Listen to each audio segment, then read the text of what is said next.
आरोप का दौर चला।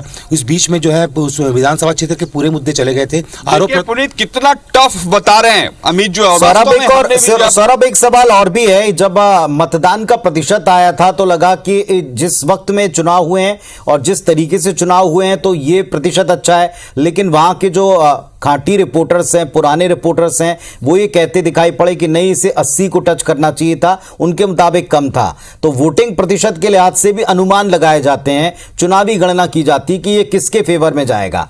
और इधर दोनों पक्षों के लिए एक एक मुश्किल थी। एक तरफ कैंडिडेट को लेकर थोड़ी मुश्किल दिखी तो दूसरी तरफ आदिवासी आरक्षण को लेकर मुश्किल दिखी। क्या ये वोटिंग प्रतिशत को लेकर कोई अनुमान वहां के लोकल लोगों ने लगाया? पूछें जरा।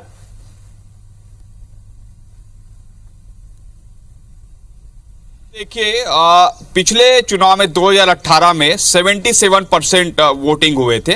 इस बार जो है 71.74%, अर्थात कहें तो 6% की कमी है। और इस बार मेरे साथ जो है भानु प्रतापपुर को हमारे देखते हैं अखिलेश जी। अखिलेश, आप कैसे देखते हैं जो वोटिंग परसेंटेज कम हुआ है, तो वोटिंग परसेंटेज कम हुआ है तो ये किसको नुकसान हो सकता है, किसको फायदा हो सकता है? चुनाव जो हुआ पिछले 76% जो वोट पड़े थे 2018 के चुनाव में, और अभी 71.74 है।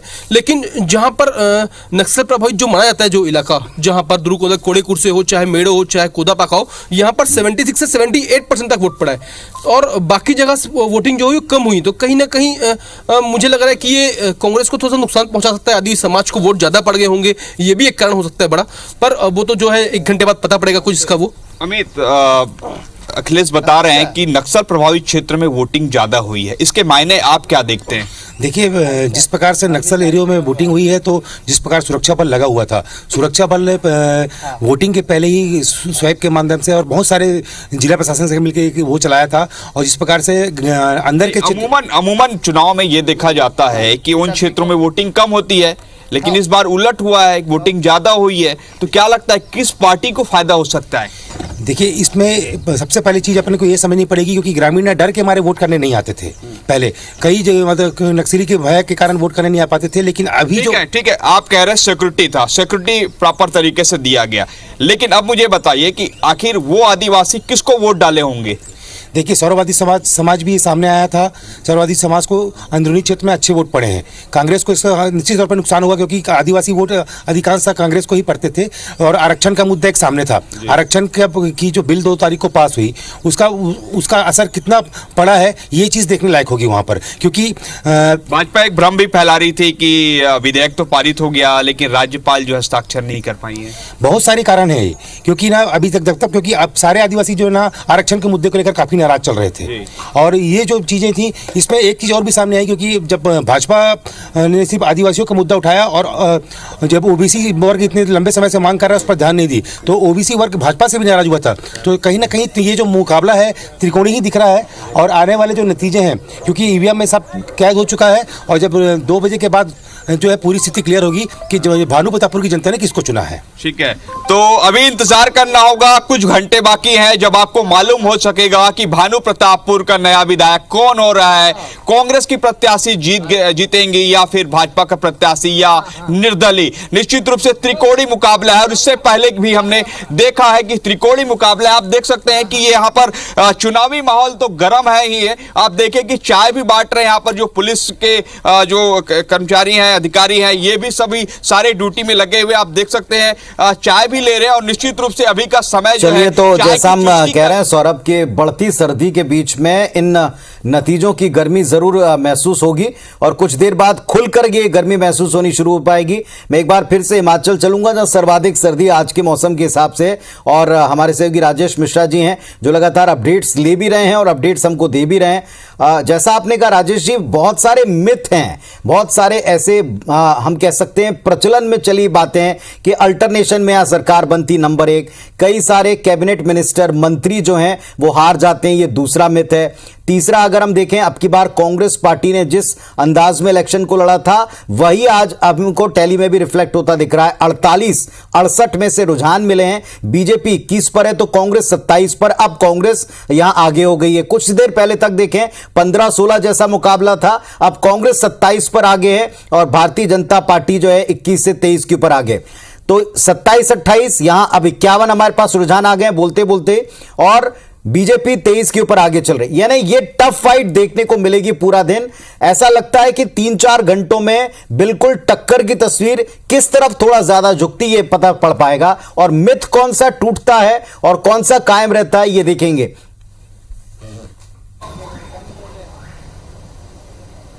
जी बिल्कुल, अगर हम बात करें कि जिस तरह से चुनाव के समय से, चुनाव प्रचार के समय से, सभाओं के में प्रचार के माध्यम से, उसके बाद जब अभी काउंटिंग शुरू हुई उस समय सभी जगह मतलब जब से इलेक्शन हुआ है तब से बोला जा रहा है कि भारतीय जनता पार्टी और कांग्रेस के बीच इस बार बड़ी जबरदस्त टक्कर है। और अब तक जो रुझान सामने आए हैं, 50 से अधिक रुझान सामने में आ गए हैं। अगर भारतीय जनता पार्टी और कांग्रेस के बीच के अंतर की बात करें रुझानों में, तो 1-2 का ही अंतर नजर आ रहा है।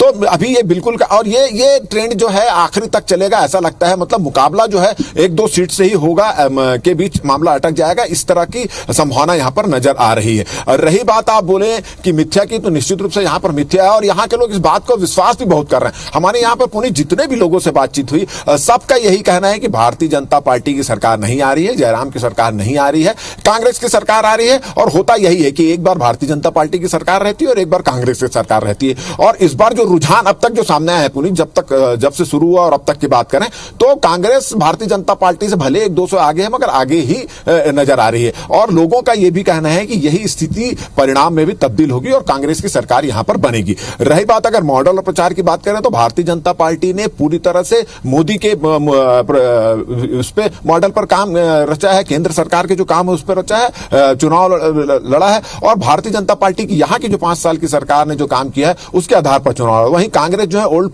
पेंशन स्कीम का मुद्दा को बड़े प्रमुखता से उठाई है, अपने जो पहले के काम को लेकर चुनाव में आई है। और यहाँ की जो सीएम की कैंडिडेट की प्रत्याशी है, संभावित वो हैं, उम्मीदवार हैं, वो प्रतिभा सिंह, उन्होंने खूब जनसंपर्क यहाँ पर किया है, प्रचार बहुत किया है, ज्यादा से ज्यादा लोगों की तक पहुंचने की कोशिश की है। एक इंपॉर्टेंट बात यह है इसमें राजेश जी कि आम आदमी पार्टी कई सारे स्टेट में अपने हाथ आजमा रही है, लेकिन कांग्रेस, अभी हम जैसा देख पा रहे हैं टैली में कि कांग्रेस 28 सीटों पर आगे है, बीजेपी 23 पर है, लेकिन आम आदमी पार्टी का यहां कोई खाता नहीं खुला। जब कल एमसीडी के नतीजे आए थे तो एमसीडी के नतीजों से भारतीय जनता पार्टी को टक्कर देने जैसी स्थिति में केवल एक दल है, वो है आम आदमी पार्टी देखा गया। लेकिन हिमाचल में, जो कि उत्तर भारत में काफी निकटवर्ती है, दिल्ली से भी हम ये मान सकते हैं कंपैरेटिवली, पंजाब के भी, वहां इतना असर नहीं हुआ, उनके मुद्दे प्रभावी वहां नहीं दिखाई पड़े, ऐसा कम से कम शुरुआत में तो दिख रहा है।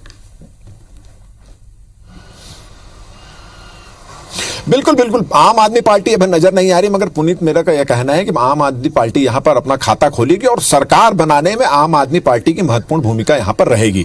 अभी शुरुआती रुझान आए हैं, 50-51 सीटों पर रुझान सामने आए हैं। भारतीय जनता पार्टी और कांग्रेस में बहुत कम अंतर है, मगर आम आदमी पार्टी की अगर बात करें तो आम आदमी पार्टी यहां पर उपस्थिति दर्ज कराएगी। जिस तरह से प्रचार प्रसार उन्होंने किया है, जिस तरह से अपने मुद्दे उन्होंने रखे हैं, वो तमाम मुद्दे कहीं ना कहीं असर दिखाएंगे। और सरकार, हिमाचल प्रदेश की सरकार किसके सर पे ताज होगा, इस पे महत्वपूर्ण भूमिका आम आदमी पार्टी की यहां पर रहेगी। तो डाक मतपत्रों की लगभग गिनती हो चुकी है, बस कुछ देर बाद ही यहां पर परिणाम घोषित किए जाएंगे डाक मतपत्रों के, और रुझान आने शुरू हो चुके हैं। और खुशी का माहौल किसी के भी चेहरे पर नहीं दिख रहा है, चाहे भाजपा, भारतीय जनता पार्टी के नेता कार्यकर्ता हो, चाहे कांग्रेस के नेता और कार्यकर्ता हो, दोनों के चेहरों पर थोड़ा सा तनाव नजर आ रहा है, क्योंकि मामला जो है बिल्कुल बरोबरी पर अटका हुआ है, 1-2 के आगे पीछे नजर आ रहा है। तो ऐसा लगता नहीं कि जब तक पूरा रिजल्ट आ जाएगा पुनीत, यहां पर कोई भी पार्टी खुशी मनाने की स्थिति पर आ पाएगी। जी बिल्कुल, और स्टार भी हमारे साथ में जुड़े हैं जो लगातार नजर रखे हुए हैं। स्टार हमको बता रहे हैं कि अहमदाबाद में वहां जहां काउंटिंग हो रही है वहां किस तरह का वातावरण है।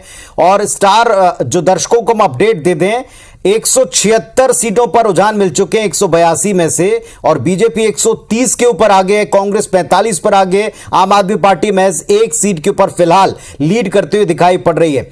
डाक मत पत्रों की गिनती पूरी हो चुकी है या अभी इसमें वक्त और लगेगा, नंबर 1 बात। दूसरी बात, वहां आम आदमी पार्टी ने अब की बार हिंदुत्व जो बीजेपी की पिच है उस पर भी काफी हद तक अपने मुद्दे रखे, बात रखी, प्रभाव छोड़ने की कोशिश की, पर फिलहाल तो बेअसर दिख रहा है वो।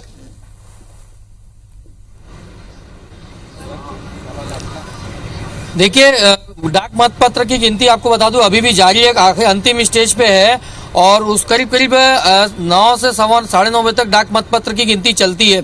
जहां तक दूसरी बात करें बीजेपी की, तो बीजेपी लगातार गुजरात मॉडल को लेकर यहाँ पे प्रचार करी है और उसी प्लेटफॉर्म के आधार पर चुनाव मैदान में उतरे और यही वजह है कि कॉन्फिडेंट भी है, क्योंकि जनता भी बीजेपी को सपोर्ट करती दिखी। कल जो लगातार जो हम पब्लिक से बात कर रहे हैं, आम आदमी पार्टी जरूर यहाँ पर जोर आजमाइश कर रही है और सबसे बड़ा महंगाई का एक मुद्दा उसको वो लेकर यहाँ पर चली है। साथ ही साथ जो दिल्ली मॉडल की वो चर्चा करते आ रही है। जिस प्रकार से हमने देखा कि गुजरात मॉडल को लेकर बीजेपी चर्चा पूरे देश भर में करती है, आम आदमी पार्टी ने पंजाब में भी दिल्ली मॉडल की चर्चा की, हिमाचल में भी दिल्ली मॉडल की चर्चा की और गुजरात में भी दिल्ली मॉडल की चर्चा की है। तो महंगाई और दिल्ली मॉडल ये एक बड़ा फैक्टर है। हालांकि ज्यादा अभी आम आदमी पार्टी को लीड नहीं मिल रही, जो रुझान मिल रहा है, लोग हमारे साथ मौजूद है, उनसे लेते हैं क्या फीडबैक वो सोचते हैं कि क्या स्थिति रहेगी। बताइए साहब, क्या लग रहा है आपको, गुजरात में कितना मैंडेट मिलेगा बीजेपी का आप लोग को? 110 से लेकर 120 के बीच में। क्या आप कहेंगे, बताइए क्या स्थिति दिख रही है? नरेंद्र भाई मोदी आदरणीय वड़ा प्रधान श्री ने यहाँ 30 से ऊपर जाहिर सभा को संबोधित किया है। उसमें उन्होंने जो प्रॉमिस मांगा था कि मेरा रिकॉर्ड भूपेंद्र भाई तोड़ेंगे हमारे सीएम, तो उसमें वो खरे उतरेंगे। तो क्या लगता है आपको, 30 से ज्यादा सभाएं प्रधानमंत्री को करनी पड़ रही, जैसा आप कह रहे, तो कहीं ना कहीं शुरुआती स्थिति में थोड़ी कमजोर स्थिति बन रही थी, लगता है आपको? नहीं, रिकॉर्ड तोड़ने की बात थी ना, रिकॉर्ड के लिए बात की जा रही है। चलिए, क्या आपको लगता है कितना स्थिति है यहाँ पर, बताएंगे? 140 से 150 किसको? बीजेपी को। भारतीय जनता पार्टी को 140 से 150 तक सीट मिल रही है। आप क्या कहेंगे, बताइए? आम आदमी पार्टी को लेकर या कांग्रेस को लेकर या बीजेपी, तमाम की स्थिति बात करें, सब चुनाव मैदान में उतरे थे, क्या आपको लगता है? आप देख रहे हैं मीडिया के माध्यम से कि बीजेपी का माहौल जरा, जब तक हमारे प्रधानमंत्री नरेंद्र मोदी और अमित शाह और गुजरात का कैंपेन कर रहा है, इस हिसाब से हम। लेकिन शुरुआत में स्थिति लग रही थी कि कांटे की टक्कर होगी यहाँ, और जिस प्रकार से आम आदमी पार्टी की बात करें तो एमसीडी जो दिल्ली में चुनाव हुए एमसीडी के, उसमें उनको काफी कुछ स्थिति क्लियर हुई है, सरकार वहाँ पे बनाई है। हिमाचल में भी लगातार वो काम कर रहे थे, वहाँ पे भी कॉन्फिडेंट नजर आ रहे हैं। तो क्या लग रहा है, क्योंकि प्रधानमंत्री का होम स्टेट है जरूर, लेकिन 30 से ज्यादा सभाएं उनको करनी पड़ी, तो कहीं कुछ कमजोर लग रहा था शुरू में या टफ फाइट मिलेगी, ऐसा लग रहा था आपको? नहीं, ऐसा कुछ नहीं है, अभी रिजल्ट आएगा आपको पता चल जाएगा। देखिए, पब्लिक और ये बीजेपी के लोग हैं जो साफ मानने तैयार है। बताइए, आप क्या कहेंगे चुनाव को लेकर, क्या लगता है आपके हिसाब से, एक आम गुजराती होने के नाते आपको? मेरे को बस जो भी सरकार आए, बस हमारा भला हो, और ये कॉन्ट्रैक्ट जो चल रहे हैं। स्टार एक सवाल ये भी है कि लक्ष्मी गणेश जी की फोटो लगाई जाए नोट के ऊपर, ये केजरीवाल ने बीच में कहा, सारे देश में बहस छिड़ गई। जो हिंदुत्व की, राम की, अस्मिता की बात भारतीय जनता पार्टी किया करती थी, वो आम आदमी पार्टी ने भी कहना और इसके ऊपर अपना पक्ष रखना शुरू किया। उसका भी कोई असर फिलहाल तो नहीं दिखाई पड़ रहा। क्या ऐसी वजह है, उस बात पर यकीन नहीं हो पाया गुजरात की जनता को? जी देखिए, एक चीज आप लोग से जानना चाहेंगे, समझना चाहेंगे, आम आदमी पार्टी भी हिंदुत्व की बात करने लगी थी कि जो भारतीय मुद्रा है उस पर राम, लक्ष्मी, गणेश इन सब की फोटो लगाई जाए, तो क्या वो फैक्टर काम किया, लगता है हिंदुत्व का आम आदमी पार्टी के लिए, आपको लगता है? नहीं, ऐसा नहीं है। एक्चुअली क्या है कि आम आदमी पार्टी ने जो फ्री का गिफ्ट बांटा है, उसके लिए थोड़ा सा पब्लिक जो है 2-4% वोट जो है उसके फेवर में है। क्योंकि नरेंद्र भाई मोदी ने जो काम किया है गुजरात के लिए, वो काम वो कभी जिंदगी में नहीं कर पाएंगे। जी, क्या आप कहेंगे, बताइए? हमारा यही कहना है कि आम आदमी पार्टी यहाँ पे गुजरात में कहीं भी पिक्चर में नहीं है।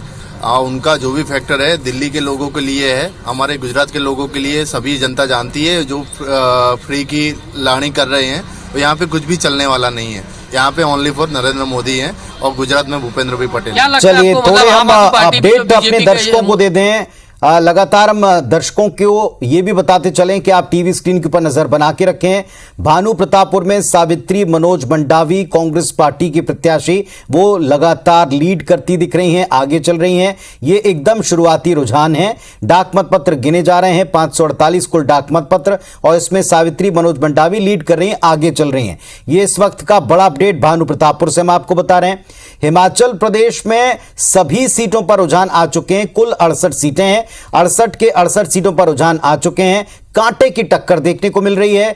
बीजेपी कभी आगे तो कभी कांग्रेस आगे, ऐसा दिख रहा है। बीजेपी फिलहाल 36 सीटों पर लीड दिखा रही है और कांग्रेस पार्टी की लीड 32 सीटों पर दिख रही है, यानी आगे चल रही है।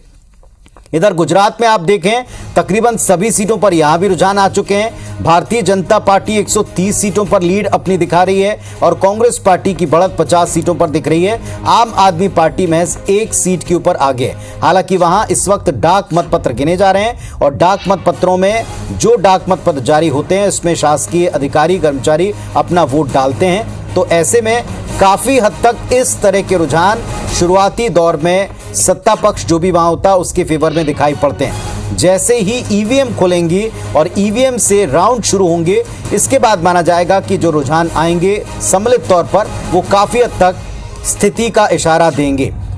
तो आज हिमाचल और गुजरात, हिमाचल में अल्टरनेशन में सरकार बनती है, एक बार कांग्रेस एक बार बीजेपी, और अब की बार क्या ये अल्टरनेशन का क्रम टूटेगा? क्या अब की बार भारतीय जनता पार्टी फिर वहां सरकार बनाएगी और 37 साल का रिकॉर्ड तोड़ेगी, या दूसरी तरफ कांग्रेस पार्टी और खास तौर पर छत्तीसगढ़ सरकार के मॉडल के ऊपर जो कांग्रेस ने वहां बात की, ओल्ड पेंशन स्कीम लागू करने का वायदा किया, लोगों को रोजगार का वायदा किया, छत्तीसगढ़ की फ्लैगशिप योजनाओं की वहां इंप्लीमेंटेशन की बातचीत की, उसका असर हुआ। ये जनता ने किस बात पर मोहर लगाई ये पता चलेगा। कांटे की टक्कर है, जैसा हम एग्जिट पोल्स के जो हमको इशारे मिले थे वैसे ही यहाँ टैली में भी देख पा रहे हैं। फिलहाल कांग्रेस और बीजेपी के बीच में हिमाचल में तगड़ा मुकाबला है। 36 पर फिलहाल बीजेपी आगे, तो कांग्रेस 32 सीटों पर अपनी लीड प्रदर्शित कर रही है। गुजरात में आप देखें सभी सीटों के ऊपर तकरीबन रुझान वहां भी आ चुके हैं और 130 सीटों के ऊपर भारतीय जनता पार्टी आगे चल रही है, 50 सीटों पर कांग्रेस लीड कर रही है, आम आदमी पार्टी केवल 1 सीट पर आगे चल रही है। कल ही आम आदमी पार्टी ने दिल्ली पर पूरी तरह से कब्जा किया है। एमसीडी इलेक्शन में जो वहां के नगर निगम के चुनाव थे उसमें विजय प्राप्त की है। इसके बाद आम आदमी पार्टी ने बड़े जोर शोर से ये दावा किया था कि वो गुजरात में भी अपनी सरकार बना लेंगे, लेकिन यहां ऐसा होता हुआ कतई नहीं दिख रहा। गुजरात अब भी भारतीय जनता पार्टी के पक्ष में है, ऐसा दिखाई पड़ रहा है। शुरुआती रुझान है, लेकिन क्या ये फाइनल नतीजे होंगे या इसमें जैसे ही ईवीएम खुल करके नतीजे देंगी एक अलग तस्वीर दिखेगी, ये देखना होगा। आप देखें लीड लगातार रुझानों में बढ़ती हुई दिखाई पड़ रही है भारतीय जनता पार्टी की गुजरात में, और कांटे की टक्कर दिखाई पड़ रही है हिमाचल में, और भानु प्रतापपुर में कांग्रेस पार्टी की प्रत्याशी आगे चल रही हैं। ये आज नतीजों के दिन IBC 24 पर सबसे बड़ा कवरेज विश्लेषण के साथ में कुछ ही देर में हमारे साथ में कांग्रेस पार्टी के, बीजेपी के नेता जुड़ेंगे, प्रवक्ता जुड़ेंगे, वरिष्ठ पत्रकार जुड़ेंगे, एक्सपर्ट जुड़ेंगे, जिनसे हम जानकारी लेते रहेंगे कि दरअसल ये चुनावी तस्वीर 23 के लिए जिन राज्यों में चुनाव होने वाले हैं उसमें क्या खाका तय करेगी, और 24 में जो देश के चुनाव होने हैं इसका मूड क्या सेट करेगी।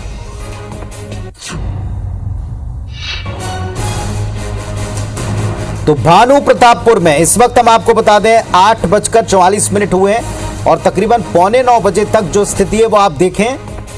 डाक मतपत्र जहां भी गिने जा रहे हैं उनके हालात आप टैली में अभी फिलहाल देख पाते हैं। शासकीय अधिकारी कर्मचारी जो वोट करने के लिए डाक मतपत्रों का इस्तेमाल करते हैं, इसके रुझान हैं। अभी गुजरात के रुझानों में बीजेपी बहुत आगे चल रही है। हिमाचल प्रदेश के रुझानों में बीजेपी कांग्रेस में कड़ी टक्कर देखने को मिल रही है, जबकि भानु प्रतापपुर में कांग्रेस पार्टी की प्रत्याशी सावित्री मंडावी आगे चल रही। तो हमारे रिपोर्टर साथी जुड़कर आपको अपडेट देते रहेंगे, तैनात हैं, हर जगह से तस्वीर भी आपको दिखाएंगे।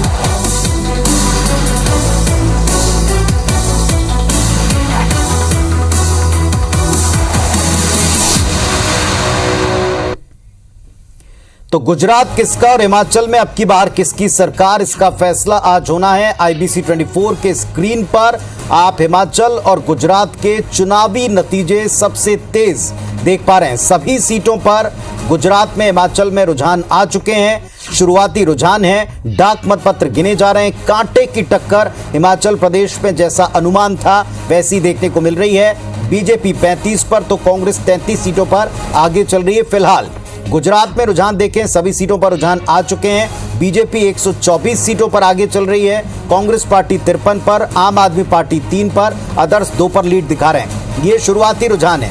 भानु प्रतापपुर उपचुनाव, जो देश भर में 6 सीटें जहां उपचुनाव हुए उनमें से एक छत्तीसगढ़ की भानु प्रतापपुर सीट है। यहां सावित्री मनोज मंडावी कांग्रेस की प्रत्याशी आगे चल रही हैं। भारतीय जनता पार्टी के प्रत्याशी ब्रह्मानंद नेताम से उनकी सीधी टक्कर है।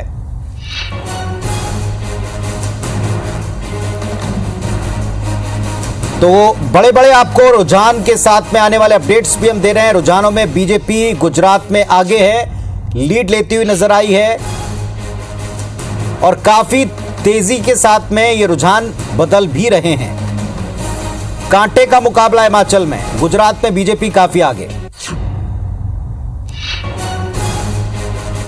छोटा सा ब्रेक के बाद एक पैनल के साथ में जुड़ेंगे और चुनावी रुझानों का और नतीजों का विश्लेषण करते चलेंगे। सबसे फास्ट केवल यही अपडेट आपको मिलेगा। देखते रहें आप IBC 24, लौट रहे हैं।